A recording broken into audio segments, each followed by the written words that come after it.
Hello student, आई निशा बादशाह साल्वी और biology मिंटोर। तो बच्चों आज हम बात कर रहे हैं ट्रांसपोर्ट इन प्लांट्स के अंदर रूट प्रेशर की, ट्रांसपिरेशन पुल की, और ट्रांसपिरेशन को कौन कौन से फैक्टर जो हैं अफेक्ट करता है, स्टोमेटा कैसे वर्क करता है, गटेशन क्या होता है, इन सारी चीज़ों की बातें करेंगे हम इस पार्ट के अंतर्गत, राइट। इससे पहले हमने पढ़ा था बच्चों, जस्ट पहले वाले पार्ट में आपने देखा होगा कि हमने बात करी एपोप्लास्ट की, सिम्प्लास्ट की, एक्टिव एब्जॉर्प्शन की और पैसिव एब्जॉर्प्शन की। तो आज जो बात है रूट प्रेशर की, ठीक है।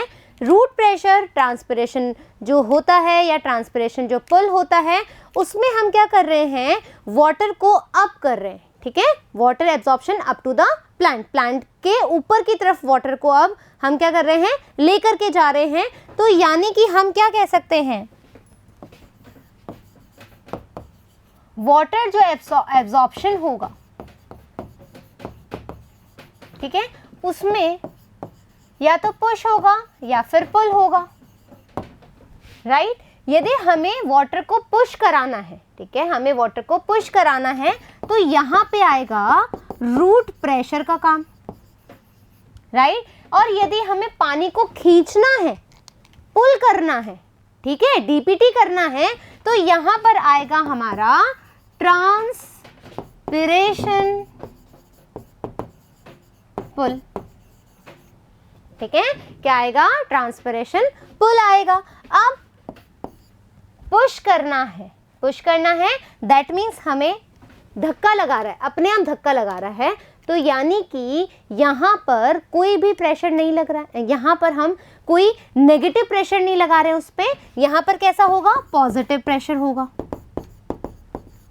क्या होगा, पॉजिटिव प्रेशर हो रहा है। लेकिन ट्रांसपिरेशन पुल में हम पानी खींच रहे हैं, पुल कर रहे हैं, प्रेशर लग रहा है, तो दैट मीन्स यहाँ पर क्या होगा, नेगेटिव प्रेशर होगा, नेगेटिव प्रेशर लगेगा, राइट। अब जो पॉजिटिव प्रेशर है, ठीक है, पॉजिटिव प्रेशर है, दैट मीन्स यहाँ पर क्या होगा, सिम्प्लास्ट होगा, सिम्प्लास्टिक एब्जॉर्प्शन होगा। यहाँ पर कैसा होगा, एपोप्लास्टिक होगा।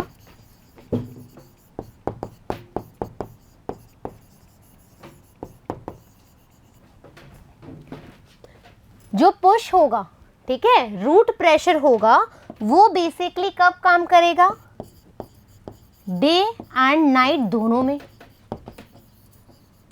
ठीक है। क्यों, क्योंकि अभी हम इसमें गटेशन देखेंगे। रूट प्रेशर किसके द्वारा होता है, गटेशन के द्वारा।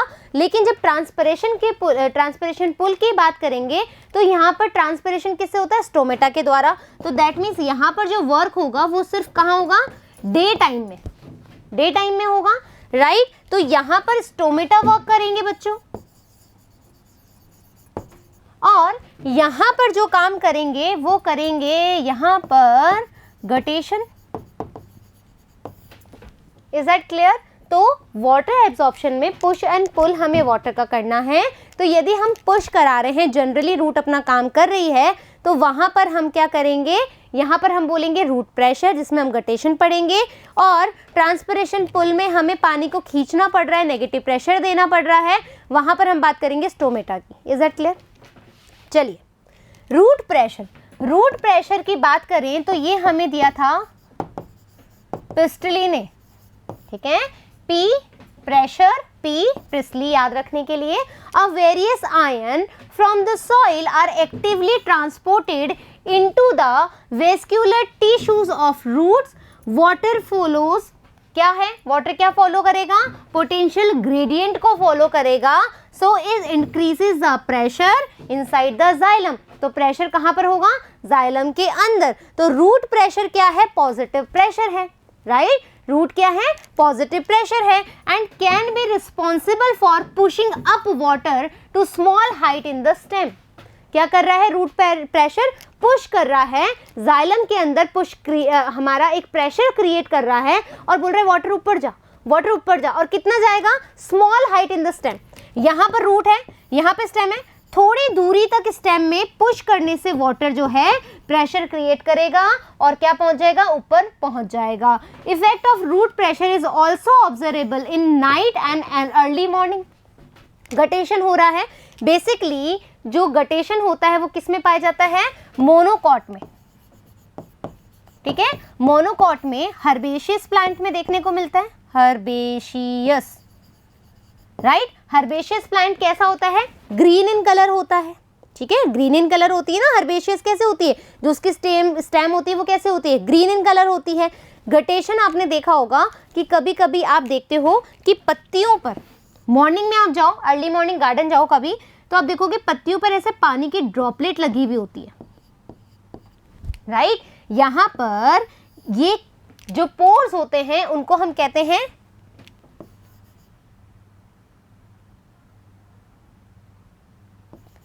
हाइडाथोट्स। क्या कहते हैं? हाइडाथोट्स कहते हैं इन पोर्स को जहां से पानी बाहर निकलता है, ठीक है।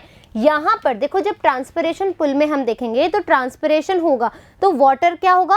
इवेपोरेट होगा, वाटर इवेपोरेट होगा। लेकिन यहाँ पर पानी निकल रहा है, इवेपोरेट नहीं हो रहा है, ठीक है। गटेशन में पानी इवेपोरेट नहीं हो रहा, वो क्या हो रहा है? जो हाइडाथोट्स हैं वहां से पानी निकल रहा है। कब निकल रहा है? एक तो मॉर्निंग में और एक इवनिंग में, यानी कि नाइट में। नाइट और इवनिंग में क्या नहीं होता? ट्रांसपिरेशन नहीं होता है। दैट मीन्स जब ट्रांसपिरेशन इनएक्टिव होगा तब वहां पर कौन एक्टिव होगा? Guttation, right. क्या होगा? गटेशन होगा। Is that clear? So, effect of root pressure is also observable in night and early in the morning when evaporation is low. Evaporation कब होगा? Transpiration में होगा and excess water collect in the form of droplet. जो water excess होगा वो यहाँ पर droplet की तरह आपको नजर आएगा, ठीक है। Around special opening of veins near the tip of grass blades. Grass blade क्या है? मोनोकॉट है।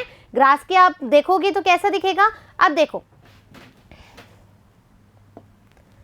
आप जाना ग्रास पे इस तरीके से, आप देखो ग्रास की पिक्चर गलत है पहले तो, ठीक है। आप जाओगे, ग्रास इस तरीके से होती है, ठीक है। यहां पर स्पेशल ओपनिंग होगी,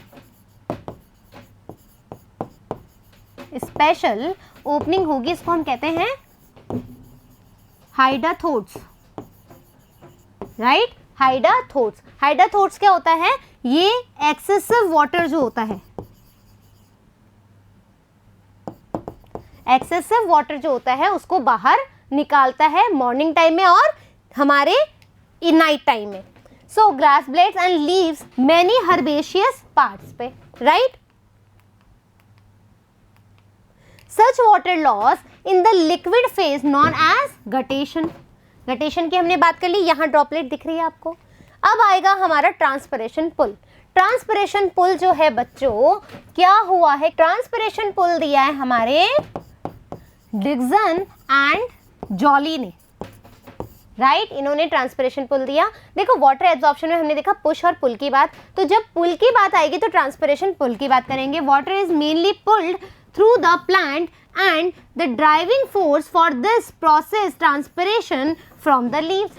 leaves में क्या होगा? स्ट्रोमेटा होगा। स्ट्रोमेटा के अंदर क्या होगा? हमारे ओपनिंग होगी पोर्स की, और पोर्स की ओपनिंग होगी तो क्या होगा? ट्रांसपिरेशन होगा, वाटर इवेपोरेशन होकर के उड़ जाएगा, right. There is refer to as cohesion tension transpiration. क्या होता है ये? कोहेशन जो टेंशन ट्रांसपिरेशन होता है, वी हैव थ्री चीजें, ठीक है। We have three things.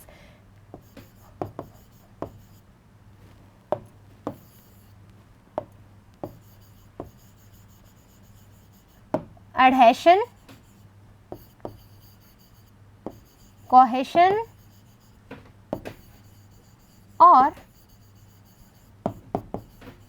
Surface tension. ये तीन जो टर्म्स हैं इसकी बात करेंगे।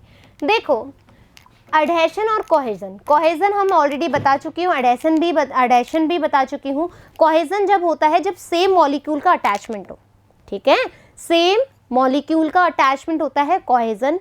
एडहेशन क्या होता है? जब मॉलिक्यूल दूसरे मॉलिक्यूल से अटैच होता है, उसको हम कहते हैं एडहेशन। और सरफेस टेंशन यानी कि according to the environmental factor या फिर जो प्लांट्स की मेटाबॉलिक एक्टिविटी है उससे कोई तनाव आ जाए प्लांट की लीव्स पर या सरफेस पे, तो उसको हम बोलते हैं सरफेस टेंशन। तो वो कब होगा? हमारे ट्रांसपिरेशन में होगा, राइट। आई बात समझ में?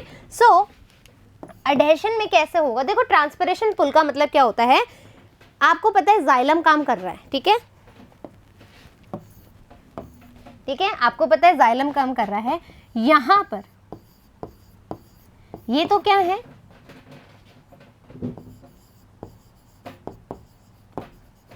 वाटर मॉलिक्यूल है, तो यहां पर क्या हो रहा है, कोहेजन हो रहा है, ठीक है। और ये वाटर मॉलिक्यूल ये क्या है, जाइलम, इस जाइलम के साथ अटैच है, यानी कि मॉलिक्यूल अब दूसरी चीज के साथ अटैच है, तो यहां पर हो रहा है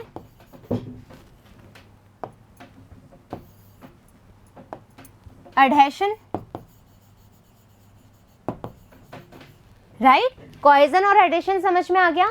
जब जो मॉलिक्यूल है जब सिमिलर है, ठीक है, तो वो हो जाएगा कोहेजन। एडिशन हो जाएगा जब वाटर मॉलिक्यूल जाइलम के साथ अटैच है, और सरफेस टेंशन जब एनवायरमेंटल फैक्टर या मेटाबॉलिक एक्टिविटी से कोई तनाव या फिर टेंशन क्रिएट होता है तो उसको हम बोलते हैं सरफेस टेंशन। इसी तीनों टर्म्स के आधार पर जो हमारा ट्रांसपिरेशन पुल है वो वर्क करता है। Is that clear? Done. So this is referred to as cohesion tension transpiration pull model of water transport, right? Water is a transient in plants less than 1% of the water reaching the leaves. It is used in the photosynthesis and plant growth. मतलब पूरा जो water है उसमें से सिर्फ 1% जो है वो प्लांट ग्रोथ और फोटोसिंथेसिस के लिए काम आता है, बाकी का बाकी पानी ट्रांसपिरेशन के द्वारा उड़ जाता है।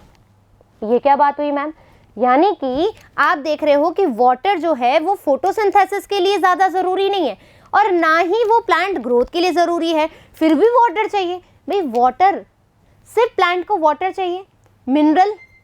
मिनरल का भी तो, मिनरल की बहुत ज़रूरत है। जब हम मिनरल वाला टॉपिक पढ़ेंगे, चैप्टर पढ़ेंगे, तो उसमें आपको पता लगेगा कि मिनरल्स का क्या रोल्स होता है प्लांट ग्रोथ में।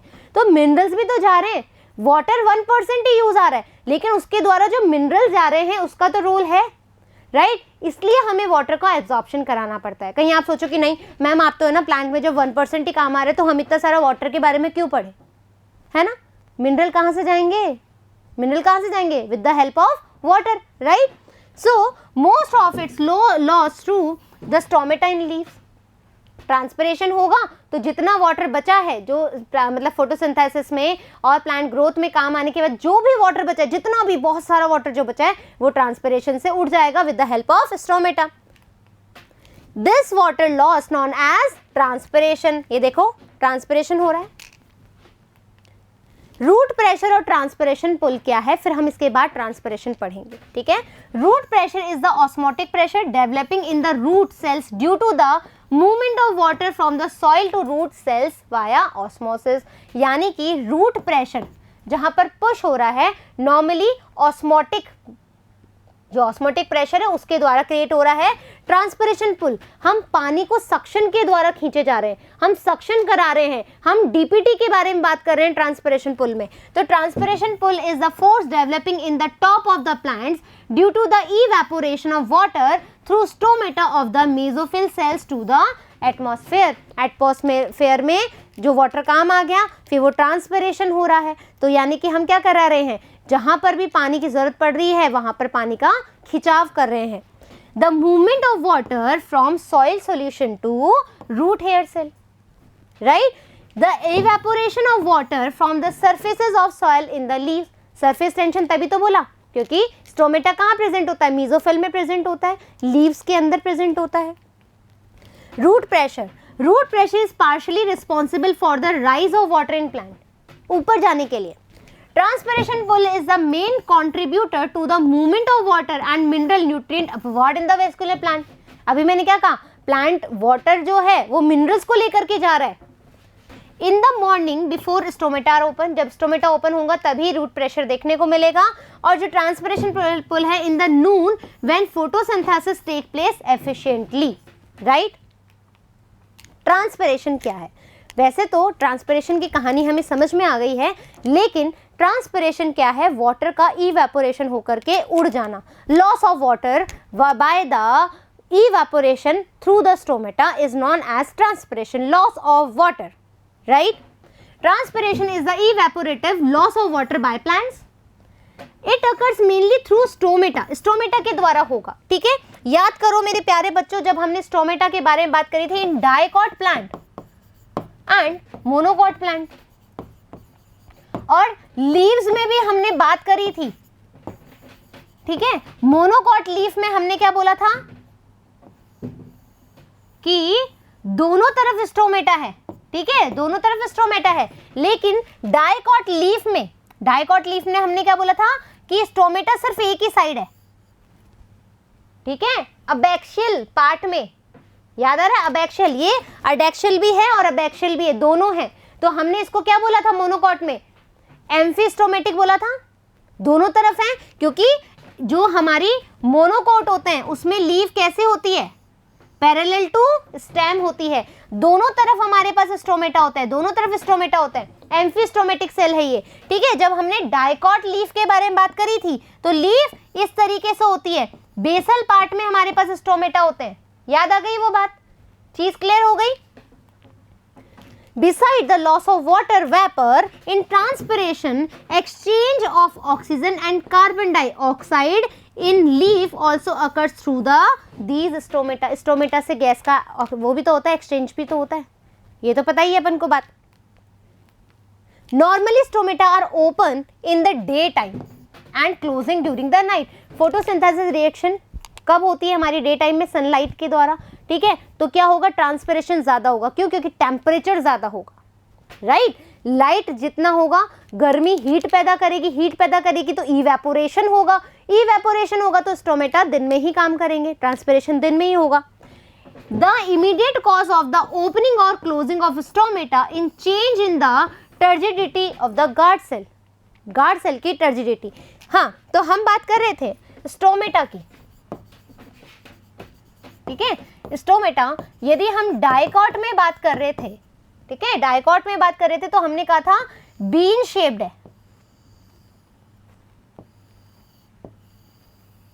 ठीक है, हमने क्या कहा था, बीन शेप्ड है और क्लोरोप्लास्ट प्रेजेंट होता है, एपिडर्मिस सेल पे प्रेजेंट होते हैं, इज दैट क्लियर। ये क्या है,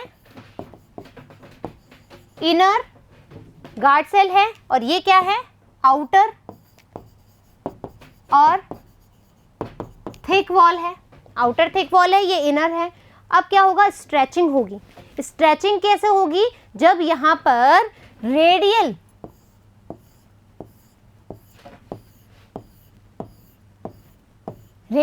मीजोफिब्रिल प्रेजेंट होंगे, ये क्या करेंगे, इसको स्ट्रेच होने में हेल्प करेंगे, स्ट्रेच होने में हेल्प करेंगे, उसी से ये क्लोज एंड ओपन होगा, राइट। यदि हम मोनोकॉट में बात करते हैं, ठीक है, मोनोकॉट में बात करते हैं तो ये कैसे होते हैं, डम्बवेल शेप में होते हैं, कैसे होते हैं, डम्बवेल शेप में होते हैं, राइट, डन, लाइक दिस, ठीक है। यहां पर ये ओपन है क्योंकि यहां पर स्ट्रेचिंग हो रही है, यहां पर ये क्लोज्ड है, क्लोज हो गया, ये देखो बंद हो गया gate. The inner wall of each guard cell towards the pore or stomatal aperture is thick and elastic.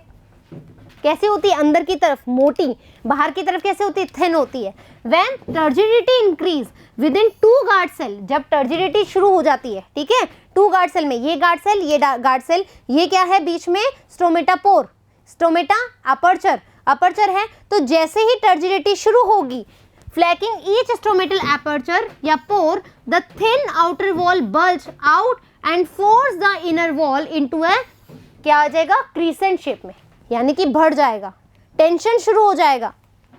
The opening of the stomata also aided due to the orientation of microfibril, ठीक है, हमने क्या बोला, microfibril जो कि radially oriented होती है, ठीक है, कैसे होती है, रेडियली ओरिएंटेड होती है, उसको बाहर से ओपन होने के लिए हेल्प करती है। So microfibril in the cell wall of the guard cells.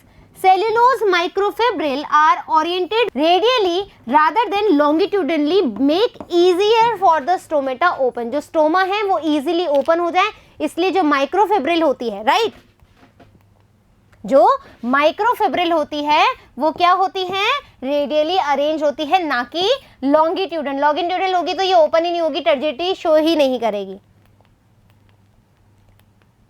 When the guard cell loss turgor pressure loss हो जाएगा, टर्गर प्रेशर हमने पढ़ लिया था, तो due to the water loss the elastic inner wall remain original shape, जो inner wall है वो वापस से रिमेन अपनी शेप में आ जाएंगी। The guard cells become flaccid, flaccid का मतलब सिंकअप नहीं होना है, फ्लैसिड का मतलब है अपनी अवस्था में आ जाना, बहुत ज़्यादा पिचक नहीं जाना, अपनी नॉर्मल स्टेज में आ जाना। यहाँ पर लिखा हुआ है सीधा सीधा, elastic inner wall remain the original shape, यानी कि फ्लैसिड अवस्था में आ जाएगी और स्ट्रोमा जो है वो क्लोज हो जाएंगे, right. Usually the lower surface of a dorsiventral dicotyledon, dorsiventral होते हैं, leaf has greater number of stoma while in the isobilateral, यानी कि दोनों तरफ से, बीच में से काटें तो दोनों तरफ समान हमें देखने को मिले, याद आ गई। So leaf they are about equal on both surface, both surface पे स्टोमेटा जो है समान मिलेंगे। ये कौन सी है हमारी डाइकोट लीफ, यहाँ पर आप देखोगे स्टोमेटा बेसल पार्ट पे है, यहाँ पर आप देखोगे मोनोकॉट में डॉर्सल पे भी है और वेंट्रल साइड पे भी है। Transpiration is affected by the सर्वल external factor, कुछ फैक्टर्स हैं जिसकी वजह से ट्रांसपिरेशन जो है अफेक्ट होता है। टेम्परेचर जितना बढ़ाओगे उतना ही ट्रांसपिरेशन इंक्रीज होगा, ठीक है, टेम्परेचर इंक्रीज तो ट्रांसपिरेशन भी इंक्रीज होगा, राइट। लाइट, जितनी लाइट दोगे उतना हीट जनरेट होगा और ट्रांसपिरेशन उतना होगा, तो लाइट ज्यादा ट्रांसपिरेशन भी ज्यादा। ह्यूमिडिटी का मतलब है जो हवा होती है उसमें नमी होना, जब बाहर नमी है तो डेफिनेटली ट्रांसपिरेशन वहां पर कम होगा, क्योंकि यहाँ पर कोई टेम्परेचर नहीं बढ़ रहा ना, यहाँ पर कोई हीट बढ़ रही है, तो डेफिनेटली जब हवा में नमी है तो ट्रांसपिरेशन क्या होगा, कम होगा। ह्यूमिडिटी ज्यादा ट्रांसपिरेशन कम, राइट। विंड स्पीड, यदि देखो हवा नॉर्मली चल रही है, ठीक है, हवा एकदम नॉर्मली चल रही है, तो वो बोल रहा है अच्छा हवा तो नॉर्मल चल रही है, ठीक है, हमें कोई भी तनाव लेने की जरूरत नहीं है, ठीक है, तो स्टोमेटा ओपन है। लेकिन जैसे ही हवा चले तूफान की तरह साए साए साए साए, तो लीव्स बोलेगी नहीं नहीं मैं तो टूट भी सकती हूँ, है ना, तो वो क्या करेगी, बाहर के इन्वायरमेंट से अफेक्ट होकर के क्या करेगी, अपने स्टोमेटा को क्लोज कर लेगी और बोलेगी नहीं मैं थोड़ी देर बाद में ओपन होंगी, मेरा तो पत्ती भी गिर सकती है, ठीक है, मैं भी ट्रांसपिरेशन नहीं कर सकती, तो तेज हवा होगी, ठीक है, तेज हवा होगी तो ट्रांसपिरेशन क्या होगा,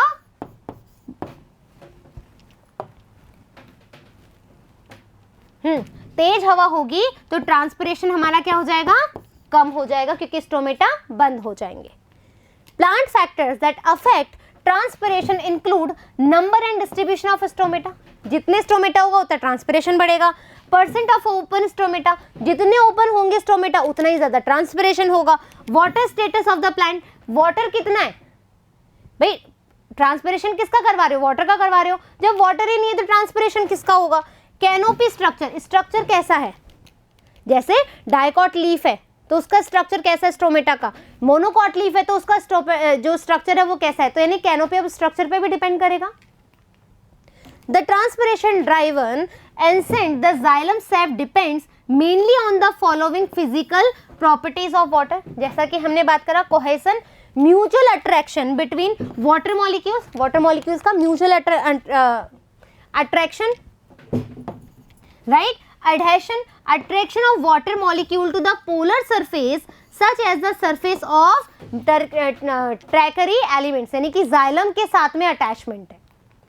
surface tension, water molecules are attached to the each other in the liquid phase more than the water in the gas phase, right. These properties gives water high tensile strength, ये जो तीनों की तीनों जो properties हैं वो क्या करती है, हाई टेंसिल स्ट्रेंथ देती है और हाई कैपिलरिटी स्ट्रेंथ देती है। क्या है दोनों, हाई टेंसिल स्ट्रेंथ का मतलब है an ability to resist a pulling force, हमें ट्रांसपिरेशन में ट्रांसपिरेशन पुल बनाना है तो पुलिंग फोर्स देने में हेल्प करती है। हाई कैपिलरिटी यानी कि वाटर का मूवमेंट ऊपर की तरफ, the ability to rise in thin tubes, ठीक है, वाटर ऊपर की तरफ जाए इन ट्यूब्स के अंदर, ट्रैकेरी ट्यूब्स के अंदर।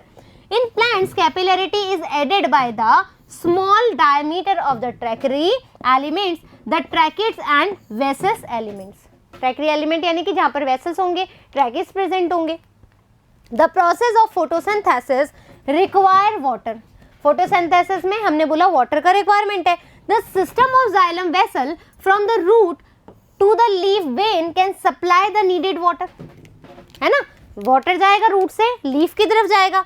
एज वाटर इवेपोरेट, जब वाटर इवेपोरेट हो जाएगा through the stomata, since thin film of water over the cells is continuous, it result in the pulling of water molecule by molecule into the leaf of the xylem. जैसे जैसे photosynthesis के लिए water का requirement होगा, transpiration pull बनता जाएगा, water root से खींचा जाएगा। आ जाओ वाटर, खींच रहे हो, जैसे कि कुएं से पानी निकाल रहे हो, हमने पुलिंग करना है वाटर का, तो यहाँ से आया वाटर, यहाँ से आया, वहाँ से आया, यहाँ से आया। तो यानी कि फोटोसिंथेसिस में जब वाटर का रिक्वायरमेंट होगा तो रूट वर्क करना स्टार्ट करेगी, पुल हमारा एक बनता जाएगा, पानी खींचना शुरू हो जाएगा। Is that clear? Also because of lower concentration of water vapor in the atmosphere as compared to the substomata cavity intercellular space, water diffuse into the surrounding air। ठीक है, क्या हो जाएगा, जब वाटर कॉन्सेंट्रेशन लो है, ठीक है, तो जो वेपर बनेगी एटमॉस्फेयर में as compare to the substomatal cavity, substomatal cavity के अंदर और एक बाहर की तरफ, and intercellular space, water diffuses into the surrounding. Water क्या हो जाएगा, डिफ्यूज हो जाएगी और क्या बन जाएगा, एक क्रिएट हो जाएगा पुल, राइट। ये एक पुल क्या हो गया, क्रिएट हो गया। Done. Measurement reveals that the forces generated by the transpiration can create pressure sufficient to lift the xylem size column of water over 130 meter high। तो जो ट्रांसपिरेशन पुल हमने बनाया है वो कहाँ तक जाएगा, 130 मीटर ऊंचे तक। रूट प्रेशर में कहाँ जाएगा, कुछ हाइट तक जाएगा स्टेम में, जबकि ट्रांसपिरेशन पुल के द्वारा कहाँ जाएगा, 130 मीटर हाइट पे जाएगा, राइट। अब ट्रांसपिरेशन एंड फोटोसिंथेसिस में क्या कॉम्प्रोमाइज होंगे, क्यों, क्योंकि 1% वाटर हमें प्लांट ग्रोथ और फोटोसिंथेसिस के लिए चाहिए, तो सारा का सारा वाटर तो हमें इवेपोरेशन नहीं करना है, तो दोनों में क्या कॉम्प्रोमाइजेस होंगे। Transpiration creates transpiration pull for absorption of transport of the plant, supplies water for photosynthesis, supply करेगा फोटोसिंथेसिस के लिए, transport mineral from the soil to all part of the plant, water ही तो काम करता है। कूल लीफ सरफेस क्या करेगा, देखो ट्रांसपिरेशन से केवल ये नहीं है कि हमें वाटर को इवेपोरेट कराना है ना, हमें लीफ को ठंडा रखना है, ठीक है, कूलिंग रखनी है। तो cooling cools leaf surface sometimes 10 to 15 degrees by evaporation cooling, ठीक है। कभी कभी आपने देखा होगा गर्मियों में भागो तुम, दौड़ो दौड़ो, पसीना आता है, जैसे ही तुम रुकते हो और हवा चलती है तो तुम्हें कितना ठंडा सा फील होता है कि नहीं होता है। तो वैसे ही जब पत्ती को जैसे ठंडा फील होता है तो इवेपोरेशन कूलिंग से वो अपने आप को कूल रखती है, right. Maintains the shape and structure of the plants by the keeping cell turgid. Stomata है, स्टोमेटा प्रेजेंट है तो सेल जो लीफ की शेप है वो बनी रहती है, right. In active photosynthesis plant has an insatiable need for water, right. तो आज हमने देखा कि किस तरीके से जाइलम जो है अपने आप का रूट से लेकर के स्टेम तक वाटर कैसे पहुंचाता है, with the help of root pressure and the help of transpiration, जिसमें हमने गटेशन भी पढ़ा, हमने स्टोमेटा के बारे में पढ़ा, ठीक है। रूट प्रेशर में हमने गटेशन पढ़ा, ट्रांसपिरेशन में हमने स्टोमेटा के बारे में पढ़ा, राइट। तो आई होप कि ये टॉपिक भी आपको क्रिस्टल क्लियर हो गया है। फिर मिलेंगे हम फ्लोएम के साथ में, फूड का ट्रांसपोर्ट कराएंगे और इस चैप्टर को फिनिश करवाएंगे, राइट। तो जल्दी मिलेंगे, जब तक थैंक यू।